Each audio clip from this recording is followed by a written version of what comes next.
Iran ও America যুদ্ধের সমীকরণ প্রতিনিয়ত কিন্তু বদলে যেতে শুরু করেছে।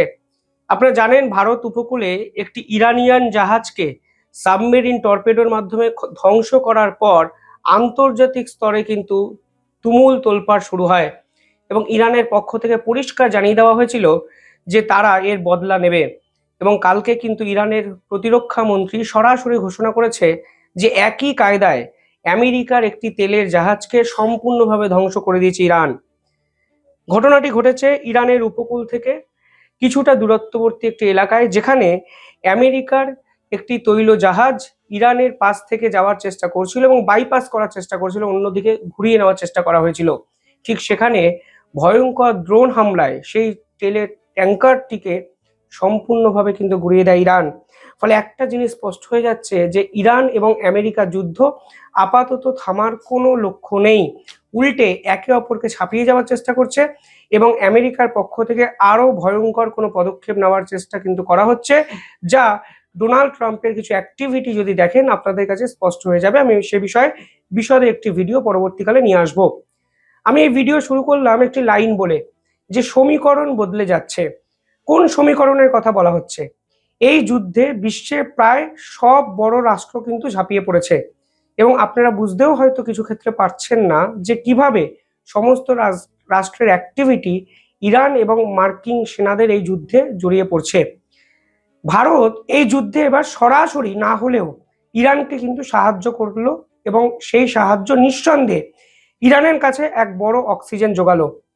কালকে ইরানের একটি জাহাজকে ভারত কিন্তু আশ্রয় দিল।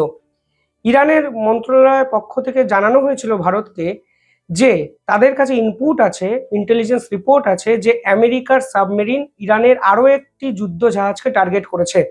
ঠিক যে কায়দায় আইরিস ডেনাকে সম্পূর্ণভাবে ধ্বংস করা হয়েছিল দুদিন আগে আমেরিকার দ্বারা, একই কায়দায় ইরানের আরো একটি যুদ্ধ জাহাজকে কিন্তু আমেরিকার সাবমেরিন ধ্বংস করতে পারে 24 ঘন্টার মধ্যে।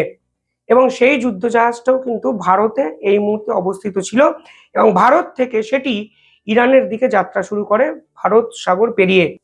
এই ভারত সাগর বা আরব সাগর পেরিয়ে যখন ইরানের দিকে এই জাহাজটি যেতে শুরু করছিল, ঠিক তখনই ইরানের পক্ষ থেকে জরুরিকালীন ভিত্তিতে ভারতের কাছে অনুরোধ করা হয়, দয়া করে সেই জাহাজটিকে আপনারা জায়গা দিন, না হলে আমেরিকার যে মার্কিন সেনা ফের একবার সাবমেরিন অ্যাটাক করবে, এই ধরনের ইন্টেলিজেন্স রিপোর্ট আমাদের কাছে আছে। ভারত কিন্তু প্রাথমিকভাবে একটু হেজিটেট ফিল করে, কারণ ভারত আমেরিকা এবং ইরানের এই যুদ্ধে কোনো অবস্থাতেই ঢুকতে চায়নি এবং ভারতের এখানে কোনো স্বার্থ জড়িয়ে নেই। দেখুন, বিশ্বের বহু প্রান্তে বহু যুদ্ধ তো হচ্ছে, এরকম কেউ কোথাও লিখে দেয়নি যে ভারতকে কমেন্ট করতে হবে, ভারতকে যুদ্ধে পার্টিসিপেট করতে হবে, ভারতকে যুদ্ধে সাহায্য করতে হবে। ভারত প্রথম থেকেই ডিপ্লোম্যাটিক যে স্টান্ট সেটাকে বজায় রাখে যে শান্তির পক্ষে ভারত, আমরা কোনো যুদ্ধকে এনডোর্স করব না এবং আমরা কোনো যুদ্ধতে অংশগ্রহণও করব না। কারণ যুদ্ধ মানে শুধুমাত্র এক দলীয় সেনাকে অন্য দলীয় সেনা ওভারটেক করে চলে যাবে সেই লড়াই নয়। বর্তমানে যুদ্ধের যে পরিসংখ্যান বা সংজ্ঞা গিয়ে দাঁড়িয়েছে, যদি দুটোই ব্যাখ্যা করেন তাহলে দেখবেন অনেক বেশি ক্ষতিটা হয় অর্থনৈতিক ক্ষতি।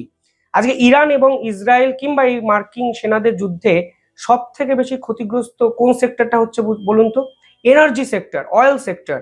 গোটা বিশ্বের তেলের দাম ব্যারেল প্রতি $20 বেড়ে গেছে। ফলে কালকে যে সাধারণ পেট্রোলিয়ামের দাম আন্তর্জাতিক স্তরের সঙ্গে পাল্লা দিতে গিয়ে বাড়বে, এটাই কিন্তু স্বাভাবিক। আরো ইম্পর্টেন্ট বিষয় কি হয়ে যাচ্ছে তা হলো তেলের সাপ্লাই একটি নির্দিষ্ট দেশ বন্ধ করে দিলে আপনি বিকল্প কোনো দেশের সন্ধান পেতে পারেন, কিন্তু মেজর একটা সেটব্যাক হতে পারে এলএনজি সেক্টরে, গ্যাস। এবং ভারত ইতিমধ্যেই কালকে সিদ্ধান্ত কিছু ক্ষেত্রে নেওয়া শুরু হয়েছিল যে গ্যাস সিলিন্ডার কেনা বেচার ক্ষেত্রেও কিন্তু কিছু নিষেধাজ্ঞা এবং নতুন বিধিনিষেধ ভারত সরকার নিয়ে আসবে। কারণ এই মুহূর্তে এলএনজি সাপ্লাই ভারতের সব থেকে আগে আছে কাতার, কুয়েত, এবং পরবর্তীকালে ভারত অন্য জায়গা থেকে এলএনজি আনবে কি আনবে না পরের ব্যাপার, কিন্তু এই যে সাপ্লাই চেন তা কমপ্লিটলি হল্ট করে দেওয়া হয়েছে, প্রোডাকশন বন্ধ হয়ে গেছে। কাতারের এলএনজি সেক্টর কার্যত টালমাটাল ইরানের মিসাইল স্ট্রাইকের ফলে। ফলে এই প্রেক্ষাপটে দাঁড়িয়ে নিজেকে যুদ্ধ থেকে বাঁচিয়ে রাখাই হলো ভারতের কাছে একমাত্র চ্যালেঞ্জ। ভারত কিন্তু সেই চেষ্টাটাই কিন্তু করেছে এবং সেই চেষ্টাই নিরন্তর করে যাচ্ছে। কিন্তু তাল কোথায় কাটলো জানেন? আমেরিকার কিছু কমেন্টে। আমেরিকা কালকে হঠাৎ করে ঘোষণা করে দিল যে ভারতকে তারা পারমিশন দিয়েছে রাশিয়ার থেকে 30 দিন তেল কেনার জন্য। এবার ভারতকে পারমিশন দিয়েছে, এটা ভারতের পক্ষে মেনে নেওয়া অসম্মানজনক এবং অস্বস্তিকর। আমেরিকা ট্রেড ওয়ার যখন চলছিল, একের পর এক কমেন্ট ভারতের প্রধানমন্ত্রীকে নিয়ে করেছেন, ভারতের গণতন্ত্রকে নিয়ে করেছেন, ভারত নিয়ে করেছেন। এমনকি তারা এটাও বলেছিল যে ভারত সরকার যে রাশিয়ার থেকে তেল কেনে তা ব্রাহ্মণদের সুবিধা পাওয়ার জন্য, সুবিধা করে দেওয়ার জন্য, সাধারণ মানুষের কোনো সুবিধা হয় না। অর্থাৎ ক্রমাগত আক্রমণের পরেও ভারত কিন্তু সে সময় মুখ বন্ধ রেখেছিল, কারণ ভারত বুঝে গেছিল ডিপ্লোমেসি মানে নোংরা কাদা ছোড়াছুড়ি নয়, ডিপ্লোমেসি মানে অ্যাকশন। এক্ষেত্রেও আমেরিকা যেভাবে ভারতকে তাচ্ছিল্য করার একটা চেষ্টা করেছে, যে 30 দিনের ছাড় আমেরিকা ভারতকে দিয়েছে রাশিয়ার থেকে তেল কেনার জন্য, তারপরে ভারত বুঝতে পারে এই আমেরিকা আসলে কারো বন্ধু নয়, ভারত এই পুরো সিনটাতে ছিলই না।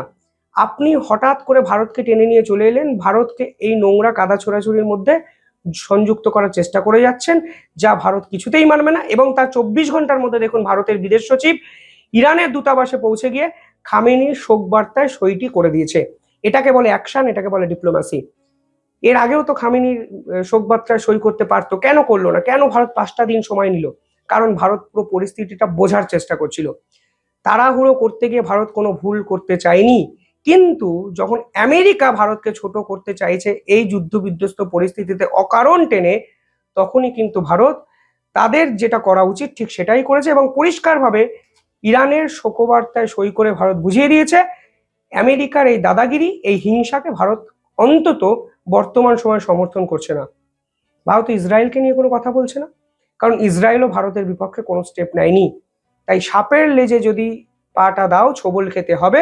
ভারতের ডিপ্লোম্যাটিক স্ট্র্যাটেজি পরিষ্কার। আর এক্ষেত্রে দেখুন কালকে ভারত সিদ্ধান্ত নিয়েছে যে ইরানের একটি যুদ্ধ জাহাজ যার নাম আইরিস 11, তাকে ভারত কোচি যে বন্দর আছে সেখানে আপাতত প্রোটেকশন দেবে, স্থান দেবে। এবং সেখানে এখন 183 জন ইরানিয়ান নাবিক কিন্তু আছে, যা কিন্তু ইরানের কাছে অত্যন্ত গুরুত্বপূর্ণ একটি অক্সিজেন সম সিদ্ধান্ত। কারণ ইরান ভাবতেই পারেনি ভারত এইভাবে ইরানের পাশে এসে দাঁড়াবে। দেখুন কালকে তো ইরানও ভারতের পাশে এসে দাঁড়িয়েছে। কালকে ভারতের হরমুজ প্রণালী, যেখানে ভারতের 37টি জাহাজ আটকে ছিল, যার ক্ষতির পরিমাণ 10,000 কোটি টাকা হতো, সেখান থেকে কিন্তু ইরান ভারতকে রিলিফ দিয়েছে এবং হরমুজ প্রণালী ভারতের জন্য খুলে দেওয়া হয়েছে। ফলে ডিপ্লোমেসি মানে অনেকে অনেক কিছু তো বলেন, লেখেন।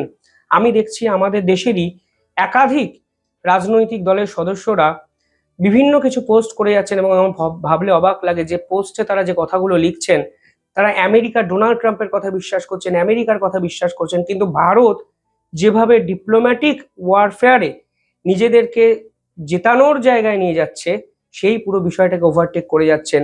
আর ইনফরমেশন ওয়ারফেয়ারের এই দুনিয়ায় আমাদের সমস্ত ভারতীয় নাগরিকদেরও জাতি, ধর্ম, বর্ণ, রাজনৈতিক দল নির্বিশেষে দেশকে সামনে রাখতে হবে, সে সরল সত্যটা আমরা ভুলে যাচ্ছি।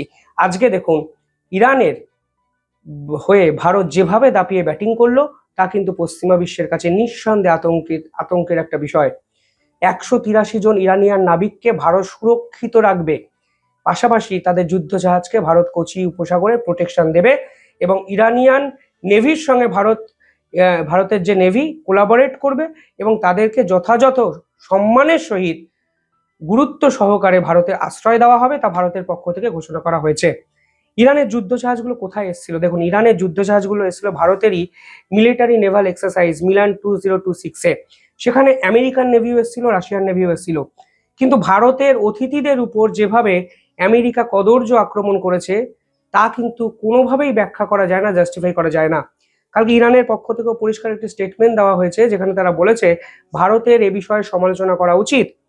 ভারত প্রকাশ্যে সমালোচনা না করেও ইরানকে যেভাবে ব্যাক করলো, পাশে থাকলো, সেটাও কিন্তু ভারতের যথাযথ সমালোচনার সম একটি পদক্ষেপ। ফলে সব মিলিয়ে সমীকরণ সত্যি বদলাচ্ছে এবং আমার দৃঢ় বিশ্বাস ইরান যেভাবে মধ্যপ্রাচ্যের দেশগুলোর উপর আক্রমণ করছে, মধ্যপ্রাচ্যের দেশগুলোর এনার্জি সিকিউরিটি রিলেটেড যে ক্রাইসিস তৈরি হয়েছে, তাতে আমেরিকার পাশে তারা কতদিন থাকবে সেটাও কিন্তু বড় প্রশ্ন। পুরো বিষয়টি নিউট্রালি যদি ভাবেন তাহলে দেখবেন লড়াই তুল্যমূল্য, কে হারবে কে জিতবে তা কিছুদিনের মধ্যেই পুরো বিষয়টা বোঝা যাবে। কিন্তু এই মুহূর্তে যুদ্ধ থেকে নিজেদের পিঠ বাঁচিয়ে রাখাই হলো সবথেকে বড় চ্যালেঞ্জ। যেটা ভারত করছে, একই সঙ্গে পিঠ বাঁচিয়েও যথাযথ রিপ্লাইটা দিচ্ছে, যা কিন্তু বিশ্বের অন্য অনেক দেশই দিল না। চীন কিছু করতে পারছে?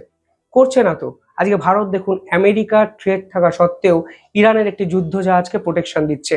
এর থেকে বড় দাপটে ব্যাটিং সাম্প্রতিক সময় ভারত করেছে কি? প্রশ্ন থেকেই যায়। কিভাবে দেখছেন আপনারা পুরো বিষয়টি কমেন্টে জানাবেন। দেখতে থাকুন দ্য ইন্ডিপেন্ডেন্ট বেঙ্গল। ধন্যবাদ।